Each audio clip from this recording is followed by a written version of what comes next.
শীত চলে যাবার আগে এই রেসিপিটা একবার অন্তত বাড়িতে ট্রাই করুন। ভীষণ ভালো লাগে। গরম গরম ভাতের সঙ্গে এই রেসিপিটা থাকলে এক থালা ভাত নিমেষে হয়ে যাবে দাও। সকলেরই ভীষণ পছন্দ হবে এই রেসিপিটা। সময় লাগবে খুব অল্প আর হয়ে যাবে খুব চটজলদি। প্রথমেই আমি নিয়ে নিয়েছি 500 গ্রাম সিম। আর সিমটাকে আমি আলোর মধ্যে তুলে ধরলেই বোঝা যাবে ভেতরে পোকা আছে কি নেই। ঠিক এইভাবেই সিমটাকে চেক করে নিতে হবে। এরপর আমি সিমের গায়ে থাকে যে রোঁয়াটা, সেই রোঁয়াটা তুলে নিচ্ছি। তাই সিমের আগে আর পিছনেতে একটু করে কেটে সেই রোঁয়াটা তুলে নিলাম। সিমগুলো ধুয়ে পরিষ্কার করে রেখেছি। আর এখানে একটা করে নেব মশলা। তার জন্য নিয়েছি কালো সর্ষে, সাদা সর্ষে, নিচ্ছি 10 থেকে 12টা গোলমরিচ, আর নিচ্ছি 1 চামচ পোস্ত। পোস্তটা দিয়ে আমি দেব সামান্য একটু নুন, দিয়ে আগে শুকনো ঘুরিয়ে নেব মিক্সির জারে, তারপরে জল দিয়ে একটা ঘন পেস্ট তৈরি করে নেব। এরপর ধোয়া সিমগুলো একটা বাটির মধ্যে নিয়ে নিচ্ছি। যে বাটিতে আমি রান্না করব ঠিক সেই বাটির মধ্যেই সিমগুলোকে নিয়ে নিলাম। সিমগুলোকে দিয়ে আমি ওপর থেকে দিয়ে দেব সেই মশলাটা যেটা আমি পেস্ট তৈরি করে রেখেছিলাম। একবার এইভাবে বাড়িতে বানিয়ে দেখুন।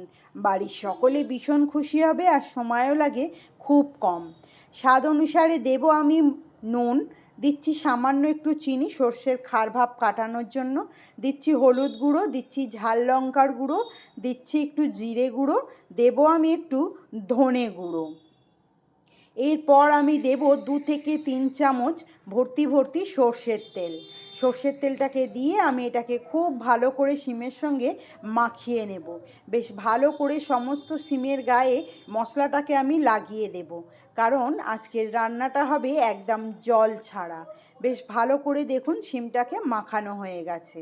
এরপর আমি দিয়ে দিচ্ছি টমেটো কুচি। টমেটো কুচিটা অপশানাল, ভালো না লাগলে স্কিপ করে যেতে পারেন।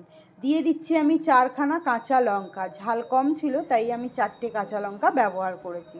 আপনারা ঝাল বেশি থাকলে কম বেশি করে নিতে পারেন। এরপর দিয়ে দিচ্ছি ধনেপাতা কুচি। ধনেপাতা কুচিটা দিয়ে আমি ওপর থেকে ঢাকনা দিয়ে দিলাম।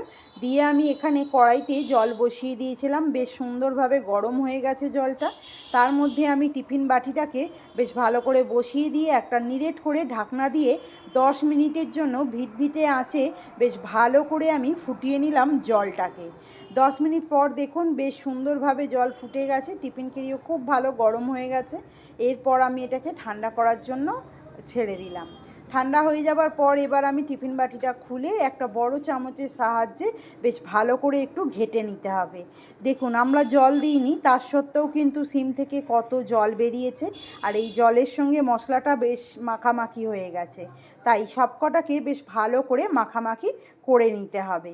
রেডি হয়ে গেছে আজ আমাদের সিম ভাপা, মশলাদার সিম ভাপা। একবার অন্তত বাড়িতে খেয়ে দেখুন, বেশ ভালো লাগে। যদি রেসিপি ভালো লাগে তাহলে একটা লাইক আর কমেন্ট করে আমার পাশে থাকবেন। এতক্ষণ আমার সঙ্গে থাকার জন্য সকল প্রিয় বন্ধুদেরকে অনেক অনেক অনেক ভালোবাসা। আবারও দেখা হবে আমার সকল প্রিয় বন্ধুদের সঙ্গে নতুন কোনো রেসিপির সঙ্গে। আবারও দেখা হবে। টাটা।